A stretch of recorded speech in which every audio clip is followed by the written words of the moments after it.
Kita angkat pujian Allah Roh Kudus.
Kita katakan ku sembah kudus.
Kita berdoa, kami naikkan pujian hormat syukur hanya bagi Engkau Yesus Tuhan kami.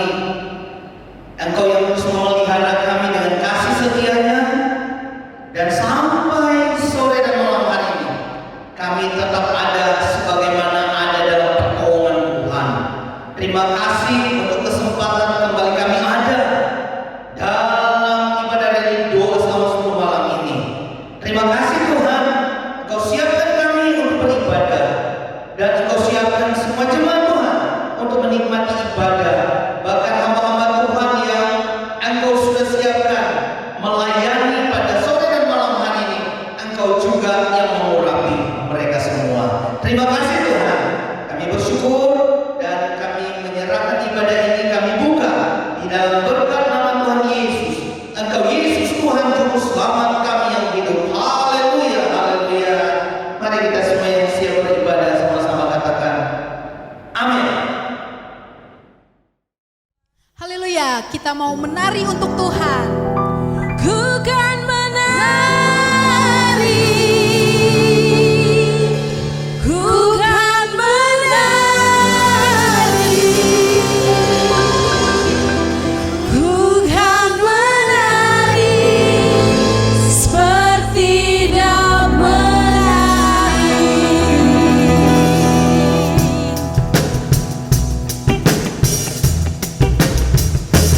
Bila roh Allah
kita mau siapkan hati kita mau sama-sama katakan, Roh Kudus Kau hadir di sini.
Shalom Bapak Ibu yang dikasihi Tuhan.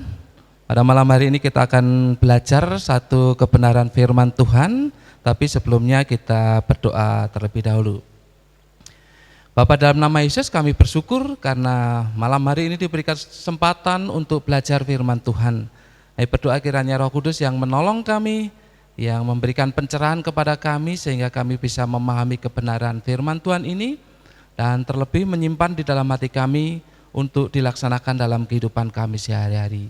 Terima kasih Tuhan, kami siap untuk belajar firman-Mu. Dalam nama Tuhan Yesus kami berdoa dan mengucap syukur. Haleluya, amin. Mari Bapak Ibu kita membuka Alkitab kita di dalam kitab Roma pasal yang ketiga ayat yang ke-21 sampai dengan yang ke-31. Saya akan membacakan. Di dalam Lembaga Alkitab Indonesia diberikan judul Manusia Dibenarkan oleh Iman. Demikian firman Tuhan. Tetapi sekarang tanpa hukum Taurat, kebenaran Allah telah dinyatakan seperti yang disaksikan dalam kitab Taurat dan kitab-kitab para nabi, yaitu kebenaran Allah karena iman dalam Yesus Kristus bagi semua orang yang percaya.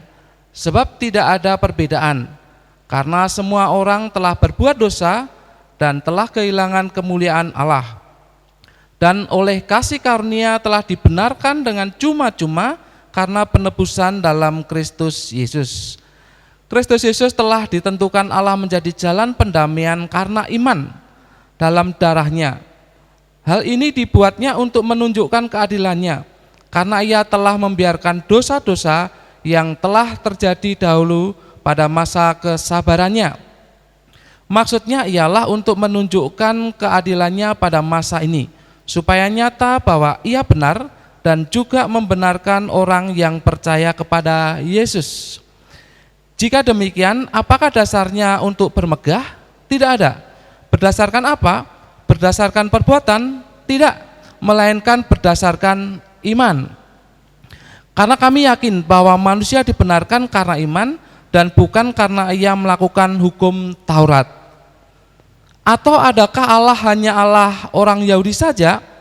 Bukankah ia juga adalah Allah bangsa-bangsa lain? Ya benar, ia juga adalah Allah bangsa-bangsa lain.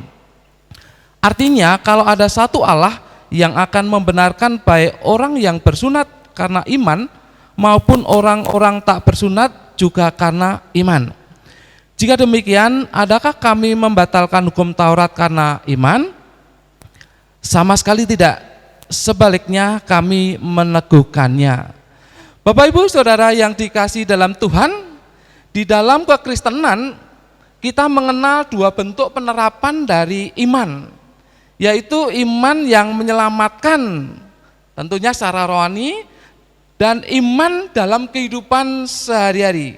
Saya ulangi, di dalam kekristenan kita mengenal bentuk dua penerapan, yaitu iman yang menyelamatkan tentunya secara rohani dan iman dalam kehidupan sehari-hari. Nah, kali ini kita akan membahas mengenai iman yang menyelamatkan.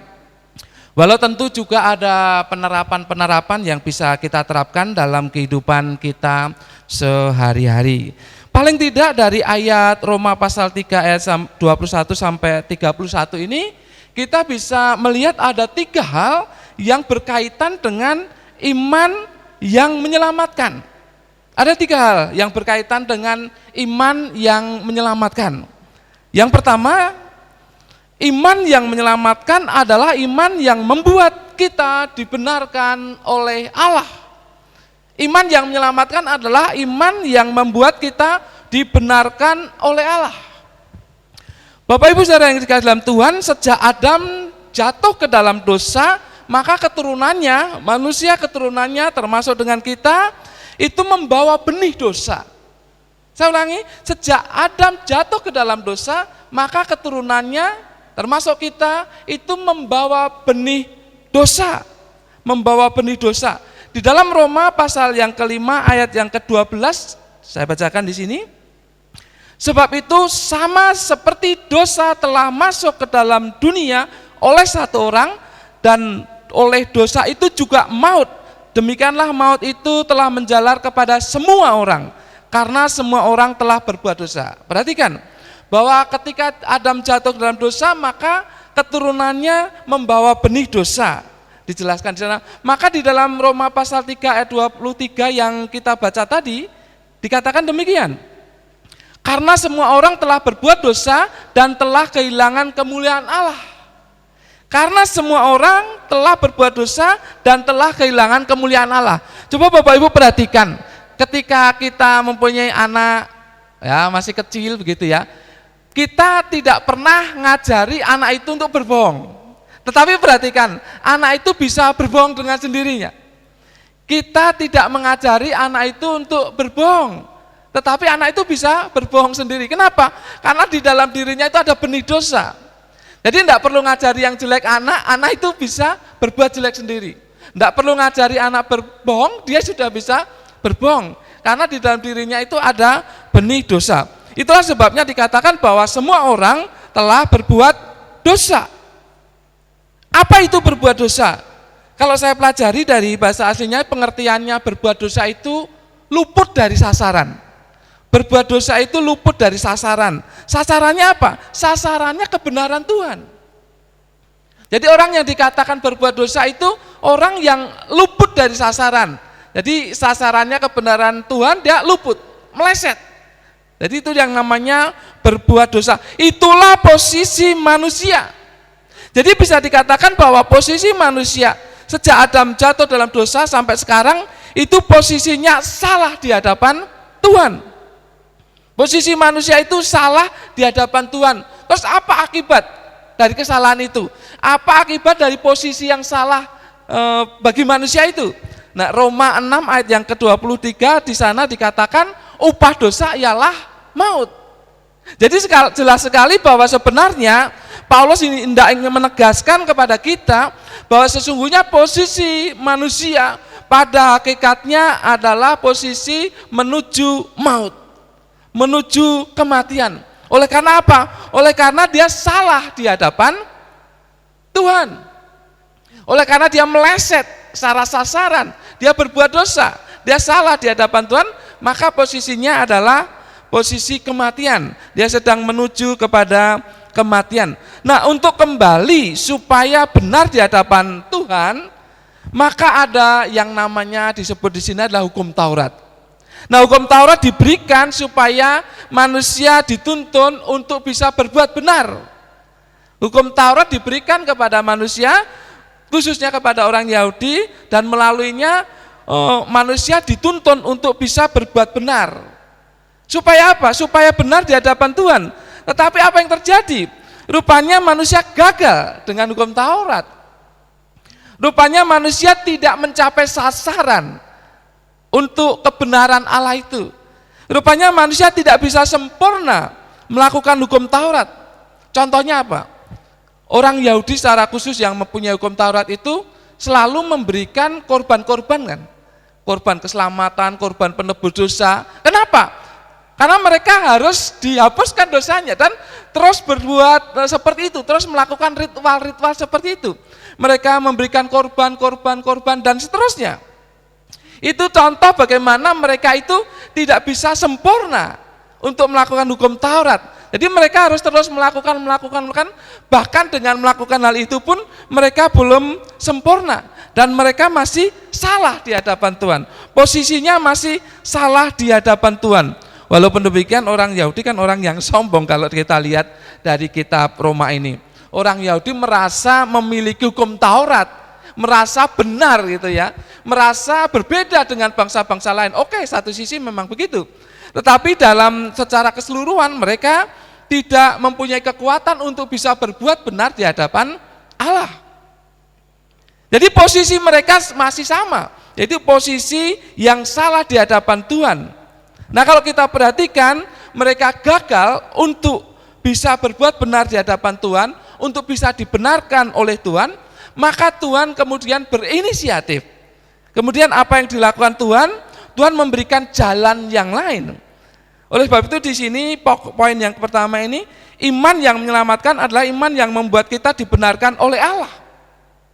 Allah yang berkarya, Allah yang membuat jalan itu, yaitu melalui iman. Melalui iman. Iman yang bagaimana? Nah, ayat-ayat yang kita baca tadi menjelaskan hal itu. Dikatakan dalam ayat yang ke-22, yaitu kebenaran Allah karena iman dalam Yesus Kristus. Iman yang seperti apa? Iman dalam Yesus Kristus. Kemudian ayat 24. Dan oleh karena kasih karunia telah dibenarkan dengan cuma-cuma karena penebusan dalam Kristus Yesus. Jadi iman yang seperti apa? Iman yang percaya kepada penebusan di dalam Kristus. Kemudian ayat yang ke-26.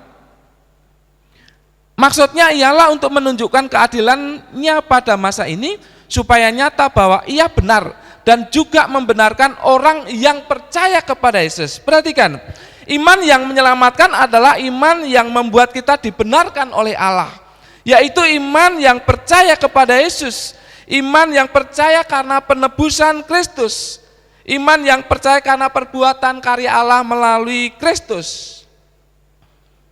Jadi tadi posisinya, posisi manusia adalah posisi salah di hadapan Allah. Tetapi oleh karena iman itu, maka posisi manusia menjadi dibenarkan.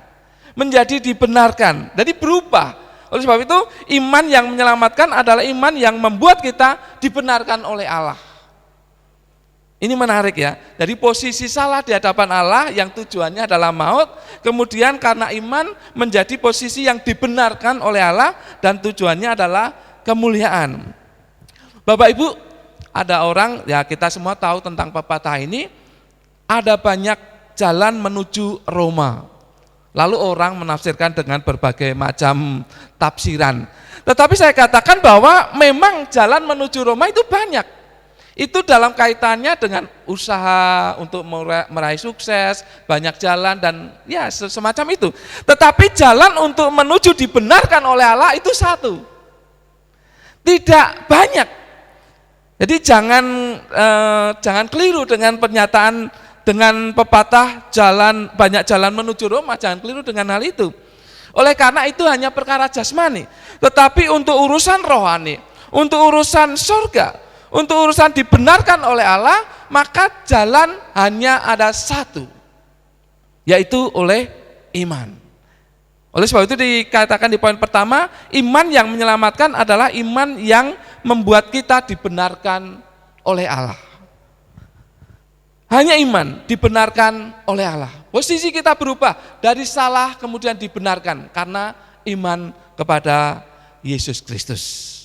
Hal yang kedua, iman yang menyelamatkan adalah iman yang membuat kita diperdamaikan dengan Allah. Menarik ya, saya ulangi bagian yang pertama tadi. Iman yang menyelamatkan adalah iman yang membuat kita dibenarkan oleh Allah. Yang kedua, iman yang menyelamatkan adalah iman yang membuat kita diperdamaikan dengan Allah. Bapak Ibu saudara yang dikasihi dalam Tuhan, Adam telah mengambil posisi untuk melawan Allah.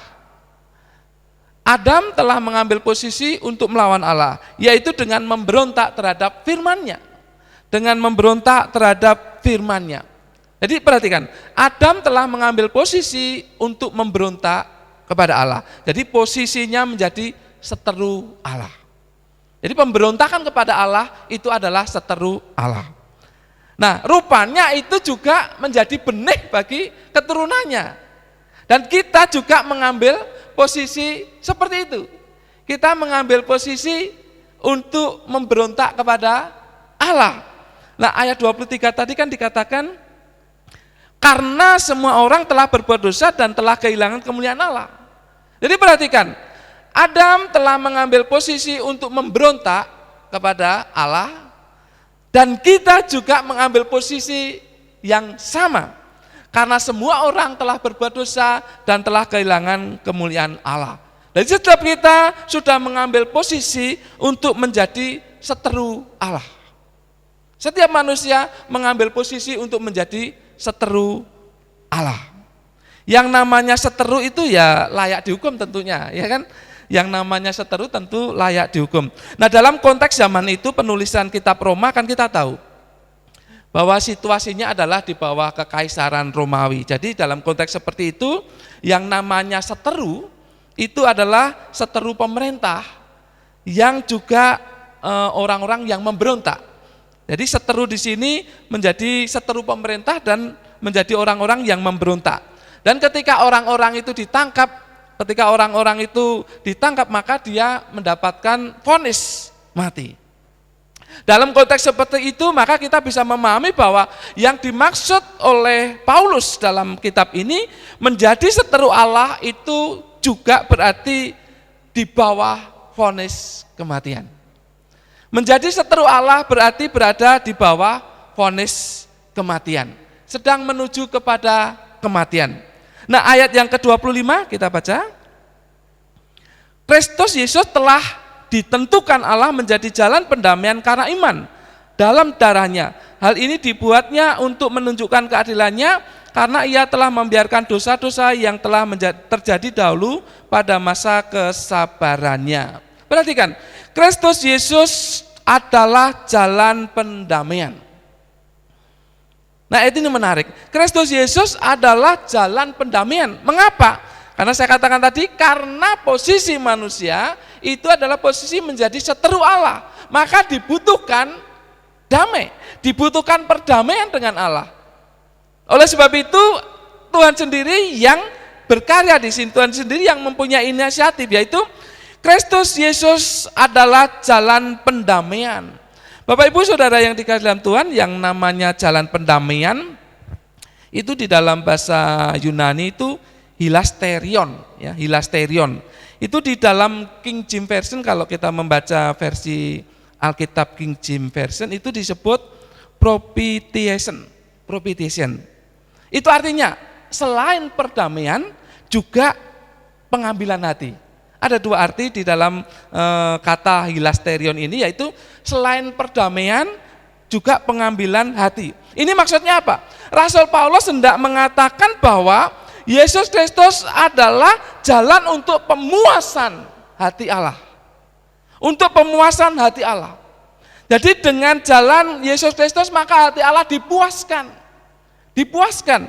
Nah Bapak Ibu, ada tuntutan, semacam tuntutan di dalam diri Allah itu untuk menghukum manusia tentunya. Karena keadilan Allah, karena kekudusan Allah, dan manusia berada posisi pada musuh Allah, maka ada tuntutan untuk menghukum. Nah, oleh sebab itu ketika Yesus Kristus ditentukan menjadi jalan pendamaian, maka hati Allah menjadi puas.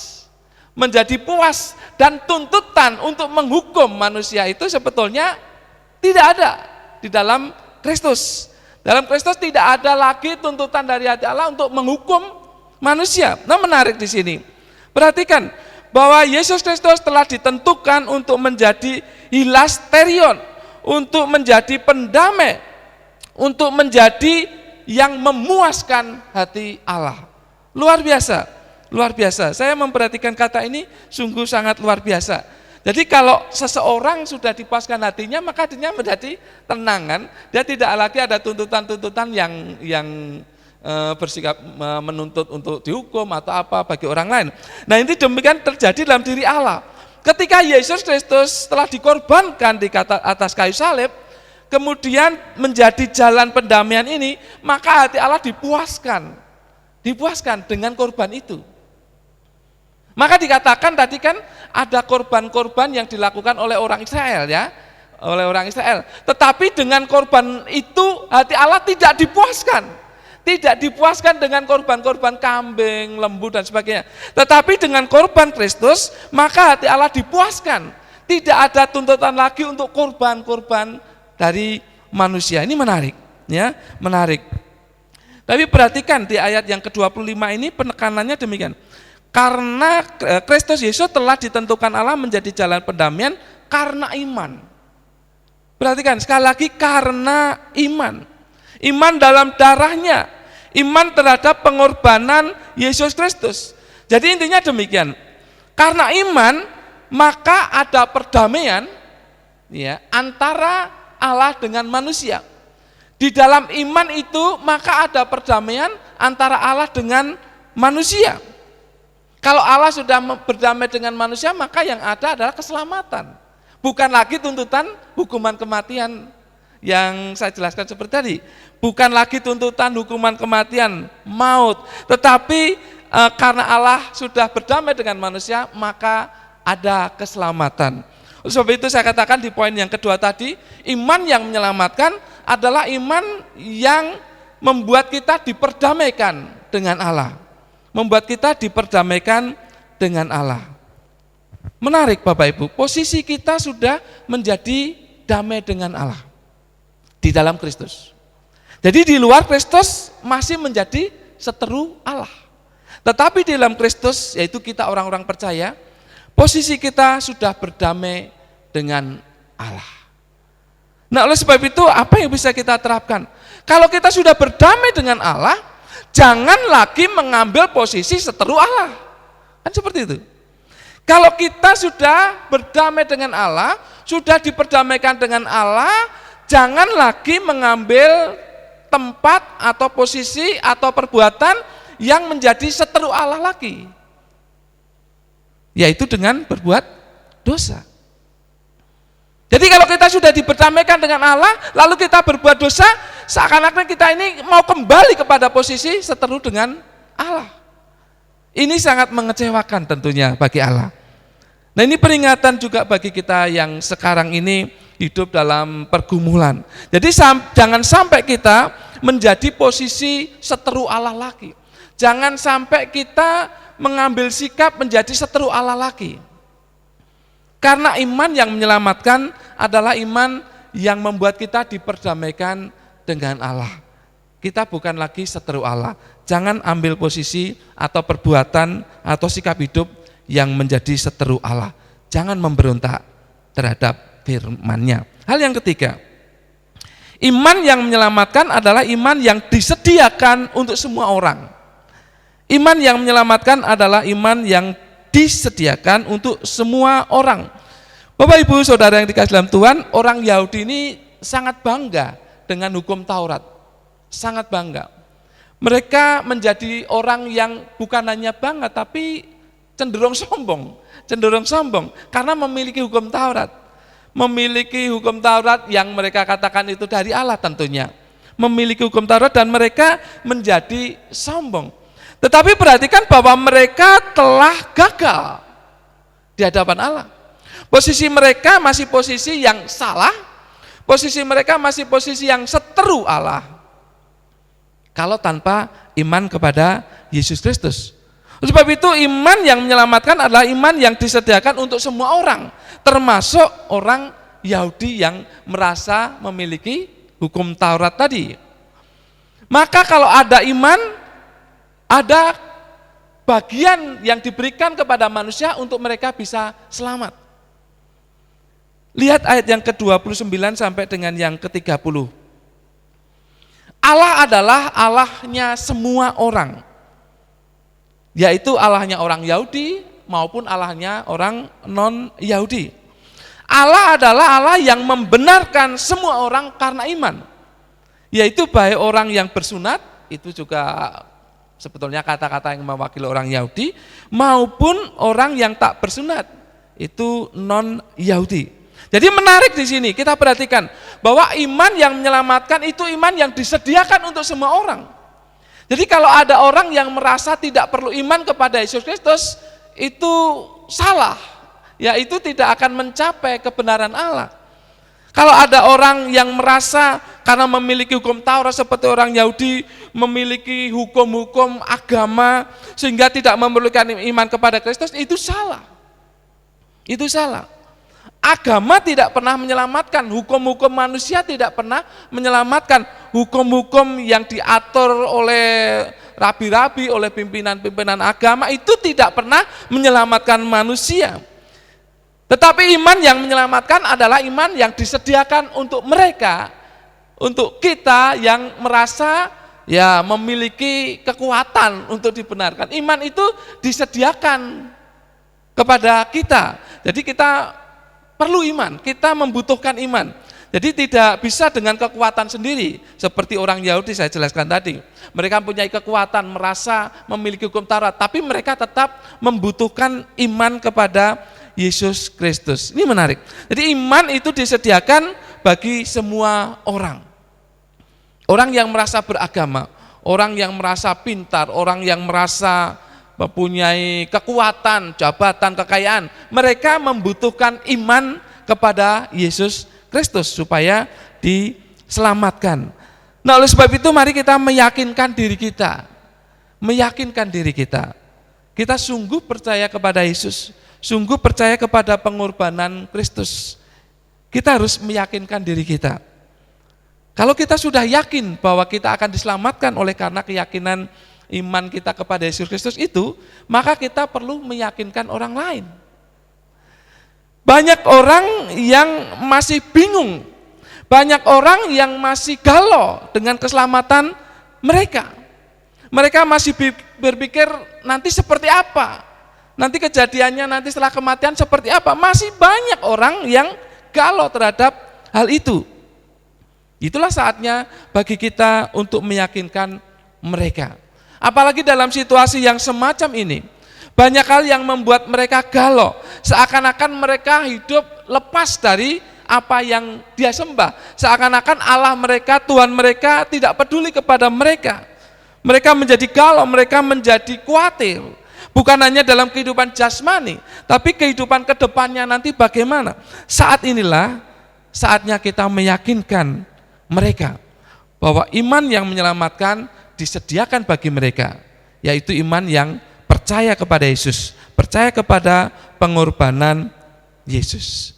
Bapak Ibu Saudara yang dikasihi dalam Tuhan, ini memang doktrin yang cukup berat, tetapi kita harus melihat ini sebagai pembelajaran yang terus-menerus harus ada dalam diri kita, yaitu tentang iman yang menyelamatkan. Iman yang menyelamatkan adalah iman yang membuat kita dibenarkan oleh Allah, karena sebelumnya kita dalam posisi salah. Iman yang menyelamatkan adalah iman yang membuat kita diperdamaikan dengan Allah, karena sebelumnya kita dalam posisi seteru Allah. Iman yang menyelamatkan itu disediakan bagi orang lain yang juga membutuhkan. Oleh sebab itu kita perlu meyakinkan mereka. Ada satu lagu yang saya bacakan di sini ya, syairnya ini menarik ya. Yesus kau kebenaran yang menyelamatkanku, kau memberikanku hidup dan pengharapan, ku ikut kehendakmu, ku perlu anugerahmu, ku nyatakan janjiku kepadamu. Perhatikan yang refnya. Kalau ku hidup bagimu nih. Kalau ku hidup bagimu. Ini lihat proses dari kata-kata ini. Yesus kau kebenaran yang menyelamatkanku. Jadi dimulai dari iman. Iman. Ini perkataan ini, Yesus kau kebenaran yang menyelamatkanku. Tadi pelajarannya adalah iman yang membuat kita dibenarkan, diperdamaikan dengan Allah. Tetapi apa yang dipraktekkan setelah kita menerima keselamatan itu, setelah kita menerima pembenaran itu, yaitu dikatakan kalau ku hidup bagimu. Jadi ada janji. Jadi ada janji bagi orang percaya supaya dia hidup bagi Tuhan. Selama hidup dia terus berjanji kepada Allah untuk melakukan firman Allah karena dia sudah diselamatkan. Luar biasa lagu ini. Bapak Ibu Saudara yang dikasihi dalam Tuhan, beriman kepada Yesus itu berarti kita sudah dibenarkan, sudah diperdamaikan, dan kita sudah diselamatkan. Tetapi bagi kita ada masih tanggung jawab yang lain, yaitu hidup bagi Yesus. Hidup bagi Yesus berarti tidak lagi berbuat dosa. Hidup bagi Yesus berarti kita harus bekerja dalam pekerjaan yang juga Yesus lakukan. Kita harus menyebarkan kabar baik, membuat orang yakin akan keselamatan, menyampaikan keselamatan kepada orang lain, supaya mereka juga menerima kasih karunia. Amin. Mari kita berdoa. Tuhan, kami bersyukur untuk firman Tuhan yang kami pelajari. Kami bersyukur untuk iman yang menyelamatkan kami, iman yang membuat kami dibenarkan di hadapan Allah, iman yang membuat kami diperdamaikan dengan Allah. Dan kami bersyukur, oleh sebab itu biarlah Tuhan kami mampu untuk menghidupi firman Tuhan ini, sehingga kami menjadi orang-orang yang meyakinkan orang lain tentang keselamatan, yang memberitakan kabar sukacita kepada orang untuk mereka diselamatkan. Tolonglah kami ya Tuhan, firman-Mu berhenti disampaikan, tapi Roh Kudus bekerja dalam hati kami masing-masing. Dalam nama Tuhan Yesus kami berdoa dan mengucap syukur. Haleluya. Amin. Puji Tuhan, malam hari ini kita ada di malam yang ke-6. Tuhan berkati kita dengan kebenaran Tuhan, dan saat ini kita naikkan pujian kita kepada Tuhan, sembah kita kepada Tuhan. Bahkan juga kita akan menaikkan doa-doa kita dan percaya dalam iman bahwa ketika kita berdoa dan kita percaya, Tuhan akan mendengar doa kita. Haleluya. Katakan Allah Roh Kudus. Allah Roh Kudus, penuhi kami.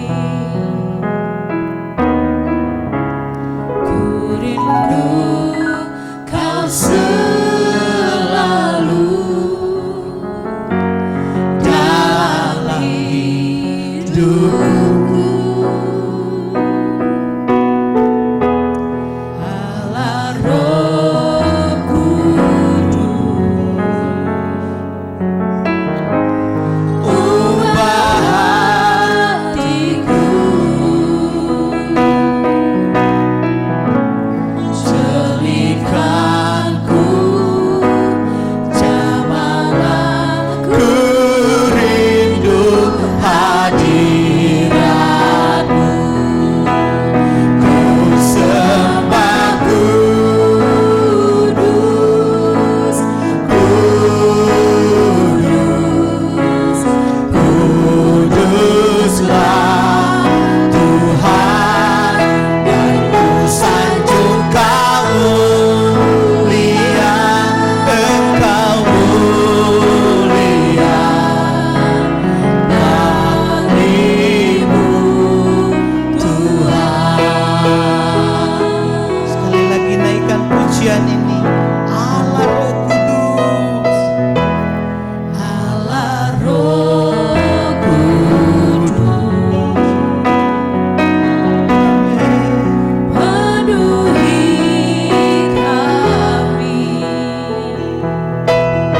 Inilah yang menjadi kerinduan kami Tuhan. Kau selalu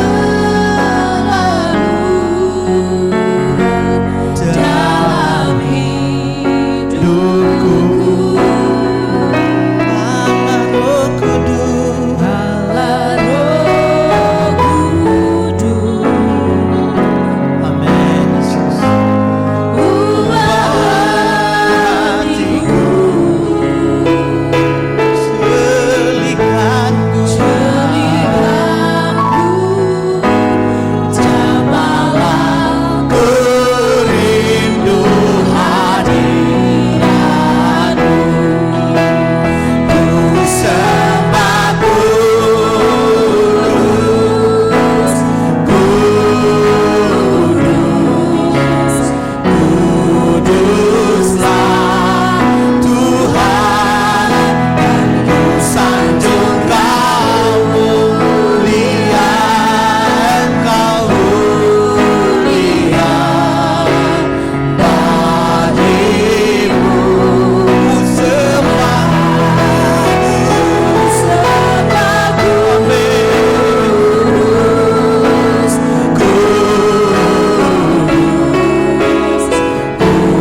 kuduslah Tuhan, dan ku sanjung Kau mulia, Engkau mulia, bagimu Tuhan,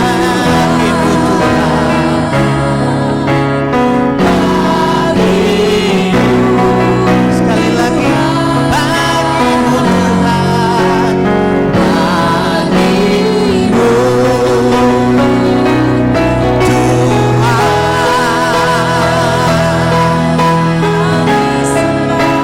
Ku sembah kudus Tuhan, hanya bagimu Tuhan. Haleluya.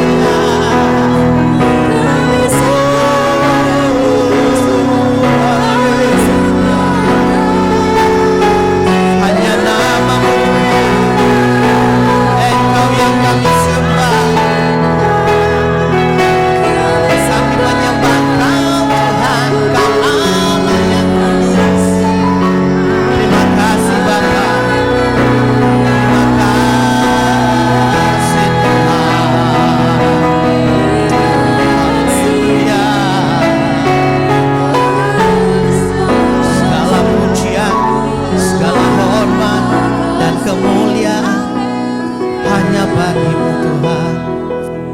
Terima kasih Tuhan. Mari malam ini semua kita jemaat Tuhan, mereka yang sedang mengikuti ibadah di rumah, sama-sama kita akan berdoa, dan biar kita satukan hati kita untuk menaikkan doa-doa kita kepada Tuhan.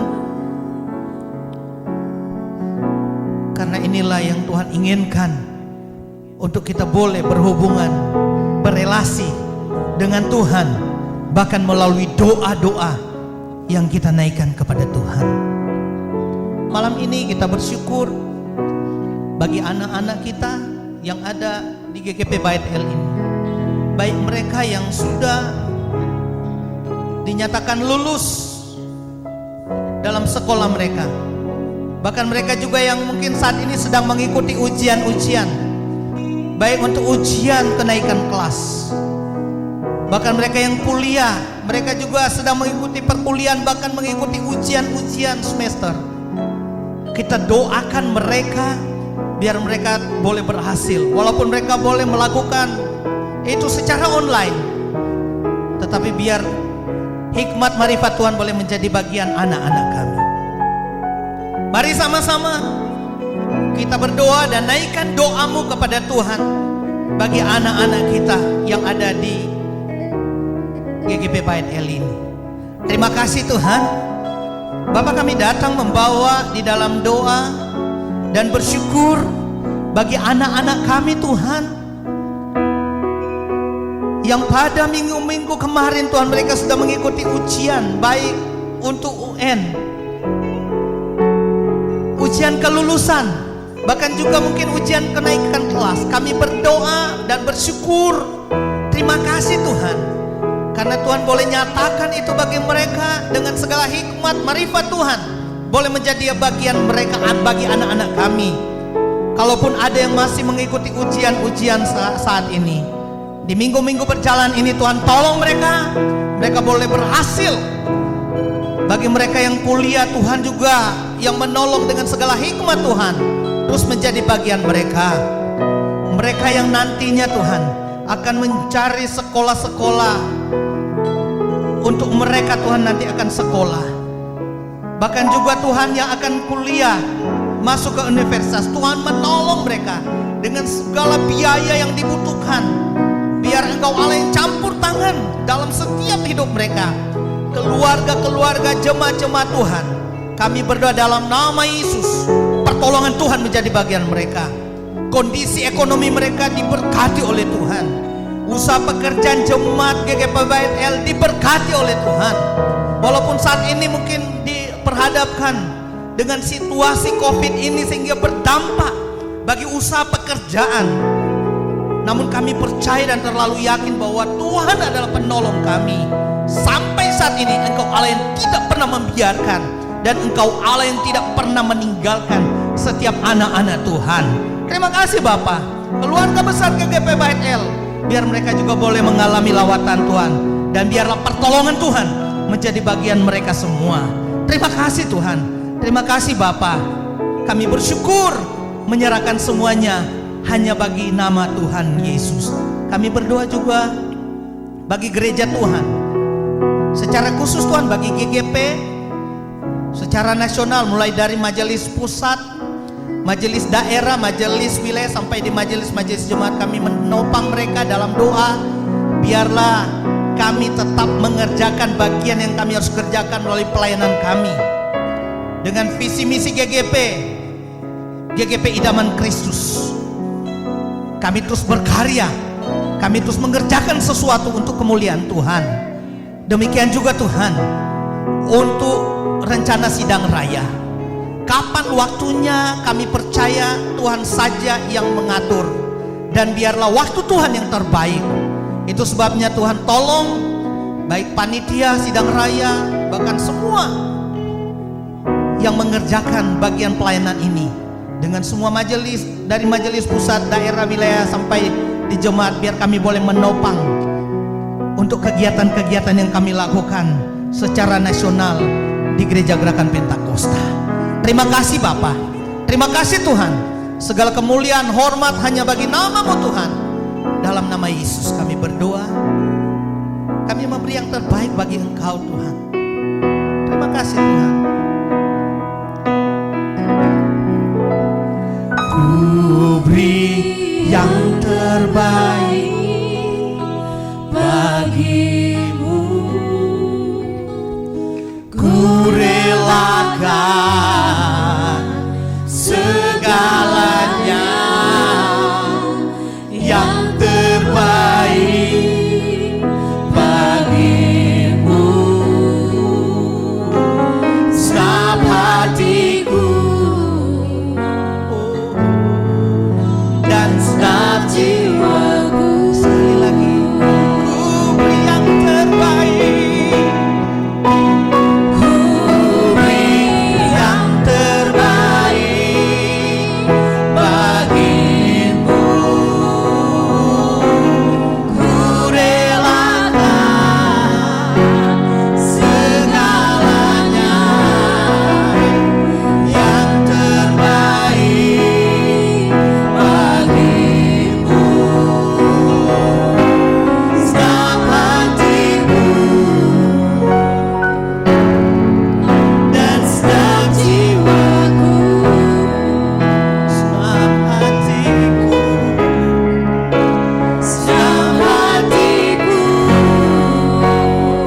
berdoa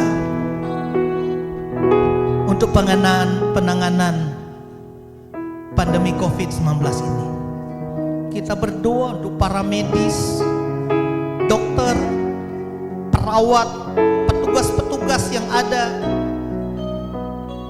di rumah-rumah sakit, di puskesmas, di klinik. Demikian juga kita berdoa bagi sopir-sopir ambulans, supaya mereka ada di dalam perlindungan Tuhan, sehingga tidak akan berdampak bagi mereka.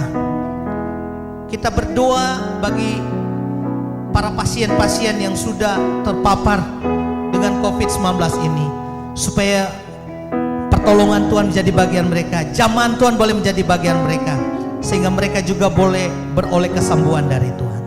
Mari jemaat Tuhan, kita semua sama-sama berdoa bagi mereka. Bapak, inilah yang menjadi doa dan seruan kami dalam penanganan pandemi COVID-19 ini Tuhan. Kami berdoa Tuhan, mulai dari para medis, dokter, perawat, petugas-petugas lainnya di rumah sakit, di klinik, di puskesmas. Kami berdoa dalam nama Tuhan Yesus, Tuhan melindungi mereka. Biarlah Tuhan, mereka yang ada di garda terdepan dalam penanganan COVID-19 ini Tuhan, mereka boleh mengalami perlindungan dan diproteksi oleh kuasa Tuhan, sehingga mereka tetap kuat dengan segala hikmat Tuhan dalam mereka melaksanakan tugas dan tanggung jawab mereka. Bagi para pasien-pasien yang saat ini sudah terpapar dengan COVID-19, Tuhan tolong mereka, baik mereka yang diisolasi di rumah-rumah sakit yang merupakan rujukan daripada COVID-19 ini, ataupun mereka yang melakukan isolasi mandiri, baik di rumah, di tempat-tempat di mana mereka Tuhan diisolasi. Kami berdoa biar dengan secara disiplin mereka tetap mengikuti anjuran dari pemerintah ini, sehingga Tuhan bisa memutus rantai penyebaran COVID-19 ini. Dan kami merindukan supaya badai ini, COVID-19 ini boleh berakhir, sehingga Tuhan, kami ada keleluasaan untuk kami melakukan sesuatu, untuk kami bekerja, untuk kami berusaha, dan untuk kami beribadah juga. Terima kasih Tuhan, terima kasih Bapak. Inilah yang menjadi doa kami, dan biarlah segala pujian, syukur, hormat kami persembahkan bagi Engkau Yesus Tuhan kami. Dalam nama Tuhan Yesus kami berdoa, kami naikkan syukur kami. Haleluya. Mari semua kita bangkit berdiri semua. Kita mengakhiri di malam ini dalam rangka reli doa 10 malam. Kami bersyukur dan kami mohon berkat-Mu bagi kami, boleh menjadi bagian kami semua, baik kami di tempat ini, jemaat Tuhan, baik mereka yang melaksanakan ibadah saat ini mengikutinya dari rumah, di tempat di mana mereka ada. Kami tahu Tuhan ada bersama dengan mereka. Kami terima berkat daripada Engkau. Biarlah kiranya kasih dari Allah Bapa, anugerah dalam anaknya Tuhan Yesus Kristus, dan dalam persekutuan Roh Kudus menyertai kita sekalian saat ini sampai Maranatha, Yesus Tuhan datang kedua kali. Haleluya. Sama-sama kita naikkan pujian Bapa. Terima kasih Bapa, terima kasih Bapa, terima kasih Bapa di dalam surga,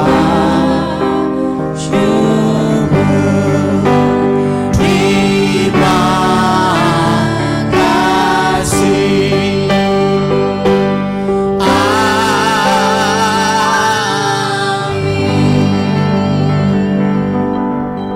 Puji Tuhan, amin. Tuhan Yesus memberkati kita semua. Tetap Tetap sukacita Tuhan menjadi bagian kita semua. Tuhan memberkati semua yang sudah melayani pada malam hari ini. Dan biar semuanya kita kembalikan hanya untuk kemuliaan Tuhan. Tuhan berkati buat jemaat Tuhan. Kita sampai ketemu besok malam. Tuhan Yesus memberkati kita semua. Amin.